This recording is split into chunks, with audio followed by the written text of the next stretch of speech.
When thinking about high-speed rail, you might first think of France or Spain or even of China, but for me, I think of Japan. Besides creating the original modern high-speed rail system, Japan's high-speed rail is still unmatched in many ways, with better service and more unique rolling stock and infrastructure than any other system in the world. This incredible reputation for fast trains has led to a lot of curiosity over the years, as well as attempts to emulate Japan's success in tying a nation of islands together with ribbons of continuously welded steel. And I'd argue no other country has yet to match the incredible network that is the Shinkansen. So let's talk about what makes the original bullet train so special.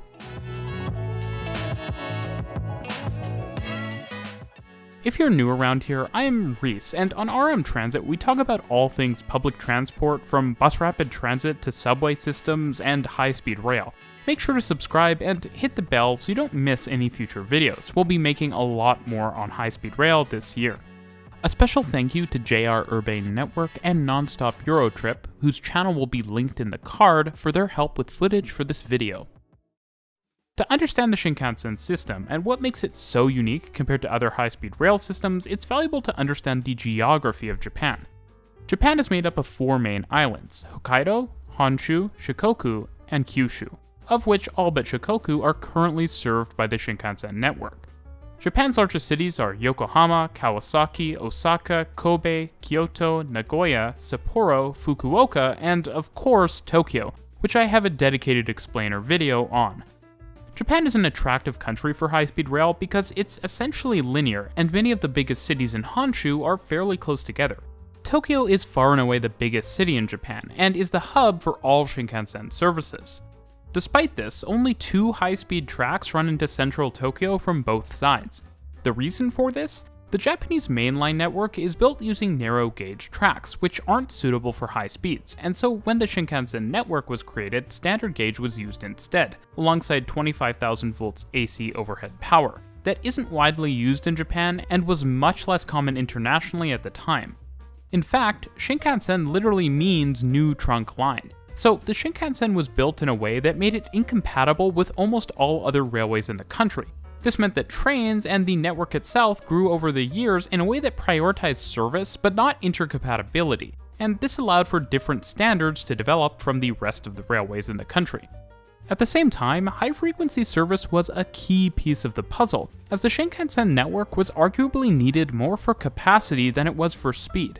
Because of the high frequency of service, which is up to every 3 minutes on the busiest route at the busiest times, making it possibly the most intensive high-speed rail service in the world, and significant infrastructure, with stations built for 16-car, 400-meter trains, long by European and international standards, service has mostly been able to keep up with demand over the years, and now plans are moving forward for at least one more route into Tokyo. The existing Shinkansen system is essentially a giant Y, with Tokyo at the center. The first line to be constructed on the congested Tokyo-Nagoya-Osaka route was the 515-kilometer Tokaido Shinkansen, which was to hopefully relieve congestion on the Tokaido main line and to be open in time for the 1964 Tokyo Olympics. This route now forms the backbone of the Shinkansen network and is the most used segment, filled with iconic white N700 series trains. The Tokaido Shinkansen for the most part has 2 tracks like other Shinkansen lines, though most through stations typically have 4 in order to either allow for faster express services to pass or to have spaces for additional platforms, with major stations like Tokyo and Osaka having even more platforms. The fastest service type, known as the Nozomi, is now able to travel between Tokyo and Osaka in just 2.5 hours, making just 4 stops at Shinagawa, Yokohama, Nagoya, and Kyoto at a top speed of 285 km per hour.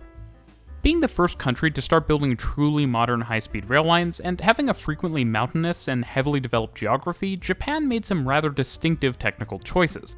For one, the grades on the system are not particularly steep on the oldest lines, at a maximum of 2%, likely influenced by Japan's terrain and preference to minimize impacts on rural areas. This is especially surprising because unlike some other countries, like say France, Japan has never used locomotive-hauled high-speed trains. All of the trains are multiple units. The system also heavily uses tunnels and elevated viaducts, including traveling elevated right into major cities like Tokyo and Osaka. On many segments of the network, you are constantly traveling into and out of tunnels. Now, despite the extreme speeds and ridership, there has never been a deadly crash on the system, which uses Japan's offshore earthquake early warning system to stop trains automatically in the case of a large enough earthquake. At the same time, unlike most high-speed rail systems, a significant number of stations on the Shinkansen network feature platform gates. Continuing west of Osaka, we enter the Sanyo Shinkansen, which opened in 1972 and runs 550 kilometers from Osaka to Fukuoka in Kyushu, stopping on the way at Okayama and Hiroshima. The Sanyo Shinkansen operates at a maximum speed of 300 km per hour, with some services continuing directly from the Tokaido Shinkansen. I do have to mention that the fastest looking high-speed trains in the world, the Needle-like 500 series, are used on the Sanyo Shinkansen, although ironically these are on what are actually the slowest Shinkansen services. Traveling south from Fukuoka is the Kyushu Shinkansen that opened in phases starting in 2004. This line has a length of 257 kilometers and a top speed of 260 kilometers per hour, and runs south from Fukuoka south to Kagoshima, with some through services from Osaka running the entire length. Transfer is however required for travel from the Kyushu Shinkansen to Tokyo. In 2022, the second leg of the Kyushu Shinkansen opened, known as the Nishi Kyushu, which terminates in Nagasaki. However, it currently operates as an isolated service to Takeo Onsen, requiring transfer to a narrow-gauge rail service for onward journeys. The Nishi Kyushu Shinkansen uses 6-car trains, also used on other services that don't leave Kyushu, much smaller than the 16-car sets used on the Tokaido corridor. Heading back to Tokyo and towards the north, we have the Tohoku Shinkansen, which opened across a number of phases starting in 1982, initially between Omiya and Morioka, and eventually extending to Aomori in the north and Ueno and then Tokyo in the south. The Tohoku Shinkansen is a total of 675 kilometers long, making it the longest individual Shinkansen line in the country, and some sections have a top speed of up to 320 kilometers per hour, also the fastest in the country. Getting the line into Tokyo was no simple matter, as extensions south from Omiya are on a high viaduct and face backlash, especially as the line was not of great use to local residents. In response to this, the new shuttle, which I talked about in a previous video, was built hanging off of the side of the Shinkansen guideway to provide a travel option for local residents, which is just awesome. Actually getting the line into Tokyo still took years, with tracks weaving around existing ones approaching Ueno and a tunnel being used for much of the distance between Ueno and Tokyo Station. The Tohoku Shinkansen is also famous because of the significant amount of snow parts of the route get, and because of this, a number of design features were implemented, such as extra space for snow that accumulates on viaducts, heated rails and switches, hardened equipment to withstand being hit by snow blown off the tracks by high-speed trains, and even hot water sprinklers to melt snow.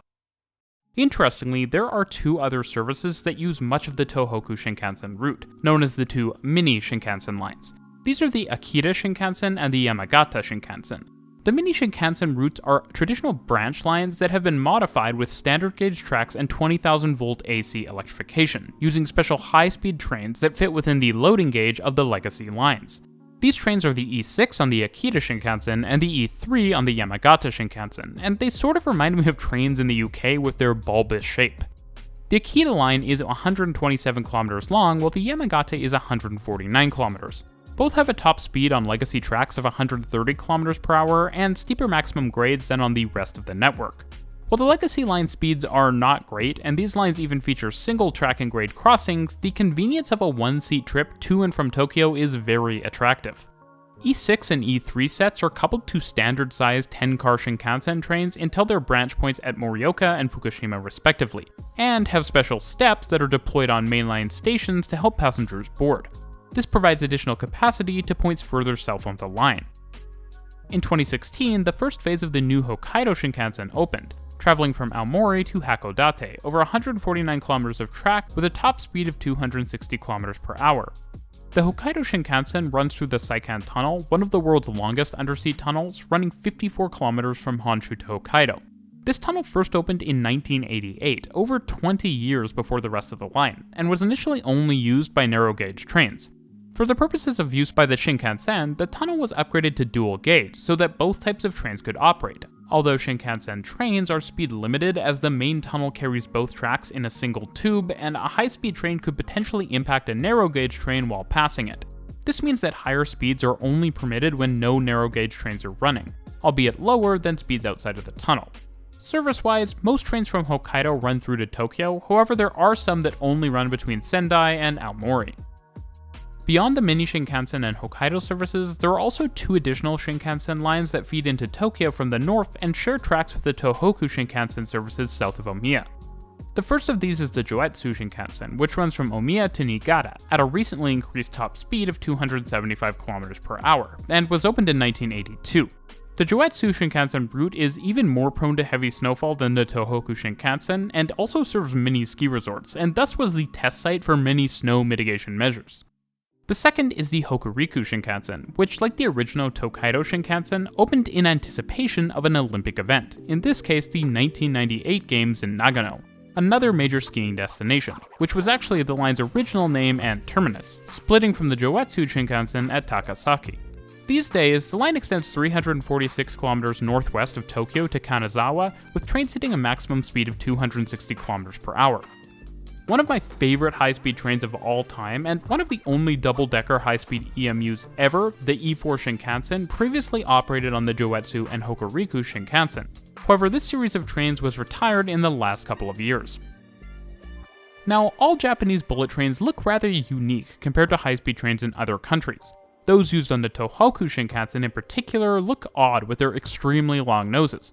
This is actually to reduce the loud noise often heard when trains enter tight tunnels at high speeds, something which was necessary as this route has a particularly large number of tunnels, many of them long enough to have previously held records for length when they were opened.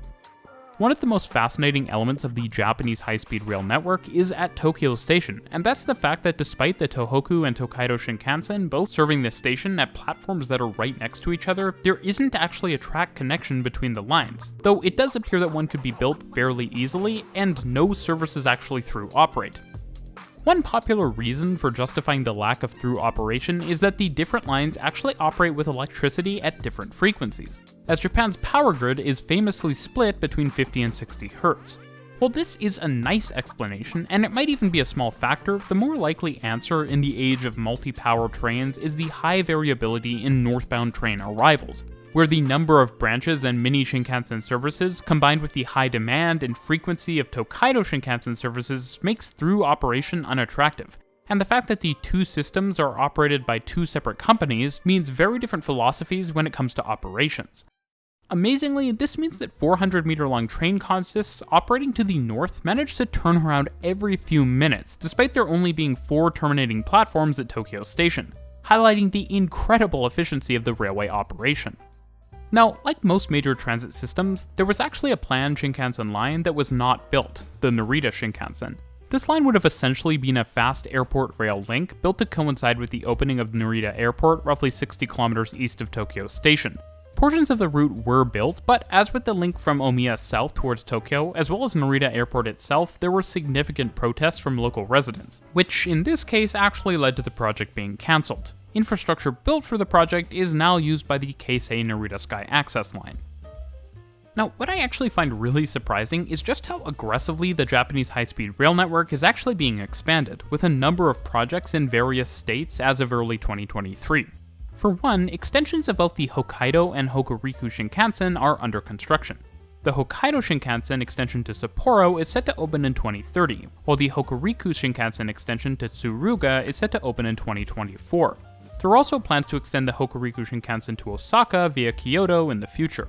And while work isn't currently happening, connecting the Nishi Kyushu Shinkansen to the main Kyushu Shinkansen would be rather simple as far as future projects go, with a link via Saga being only about 50 kilometers through mostly low-lying areas where viaduct construction should be fairly simple, although there isn't a lot of local interest in Saga itself for this line. There is also talk of a potential new base tunnel on the Yamagata Shinkansen, which would enable some higher speed operation and cut travel times on the route by up to 10 minutes. Of course, probably the most interesting project happening is the Chuo Shinkansen, a new 286-kilometer inland high-speed route between Shinagawa Station in Tokyo and Nagoya, and eventually Kyoto and Osaka in later phases.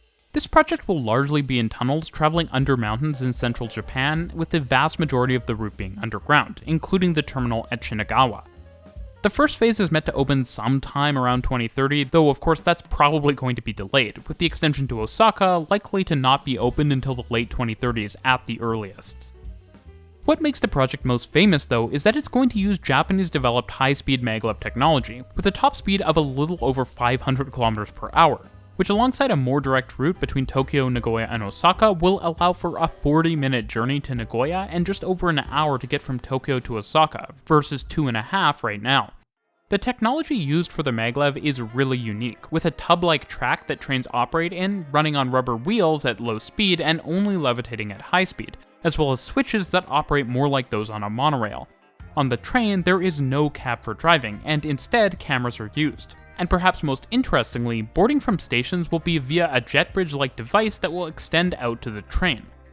While all of this seems quite out there, testing for the technology has been going on for decades at this point, and if anywhere can justify an even faster means of land transportation and actually build it, it's probably Japan. Japan also has had some success exporting its high-speed rail technology. Taiwan, for example, uses 700 series Shinkansen-derived trains on its high-speed rail system, albeit oddly built with European track and right-of-way design standards. China also based its CRH-2 high-speed train on the Japanese E2 Shinkansen, and numerous Japanese firms were instrumental in helping China develop its high-speed rail system and standards, which, from the heavy use of viaducts to the train designs, are clearly influenced by Japan. Japan is also helping India to build its first high-speed rail corridor from Mumbai to Ahmedabad, which will use trains similar to the H5 series used on the Tohoku Shinkansen, but adapted to the local climate. Now, despite the limited number of other countries who have built high-speed rail using Japanese technology, what is clear is that the Shinkansen network has had a massive influence on other countries' high-speed rail networks, as well as a huge positive influence on Japan itself. The system has clearly enabled a level of travel flexibility that is unrivaled in most countries, even on high-speed rail. It is very much possible to show up to a station 15 minutes before departure of an intercity train, grab a ticket, and then head to your platform and get on board, without any long waits or painful security screening. Service is fast and punctual, and the trains themselves are very nice, both inside and out. The high frequency of the service and the variety of service patterns mean to some extent the Shinkansen enables rapid travel across large metropolitan areas, such as from Kyoto to Osaka or Kawasaki to Tokyo, as well as supercommuting, which is a less positive, albeit in decline trend. The network is also always improving. The Joetsu and Tokaido Shinkansen started operations at lower top speeds and were eventually upgraded, largely in the form of structural improvements and improved sound deadening to enable higher operating speeds. And the same is going on the Tohoku Shinkansen to raise parts of the route to 360 km per hour, among the fastest in the world and valuable on what is a very long route. The Shinkansen network has also managed to significantly reduce flights within Japan, as 3-hour downtown to downtown travel times are the tipping point where rail begins to start majorly eating into air mode share, and at 2 hours, flights just stop making any sense. You can actually see the impact of this beautifully visualized by the number of flights between various Japanese cities, which dramatically fall as the Shinkansen travel times become only a few hours. Between Tokyo and Fukuoka, with a 5-hour travel time on the Shinkansen, air travel is still very much the dominant mode. However, as this time comes down to 2.5 hours for Tokyo to Osaka, the Shinkansen overwhelmingly takes over the mode share, and at 1 hour and 40 minutes between Tokyo and Nagoya, flight options are extremely limited. Probably the most unique element of the Shinkansen network is the unique topology and design approach of a linear corridor built to different standards than the rest of the rail network, built to enable fast travel by large numbers of passengers. While in Europe, this approach seems to be questionable, as fairly good legacy lines often exist, even if only for final stretches into city centers. But for countries in the Americas and other parts of the world with some existing intercity rail networks, it might be worth considering whether a series of new trunk lines would be a better approach when compared to trying to upgrade very dated legacy infrastructure and alignments. If anything is clear, it's that Japan has the world's most unique and probably most efficient high-speed rail system, and it's certainly one that every other country could stand to learn from. Thanks for watching.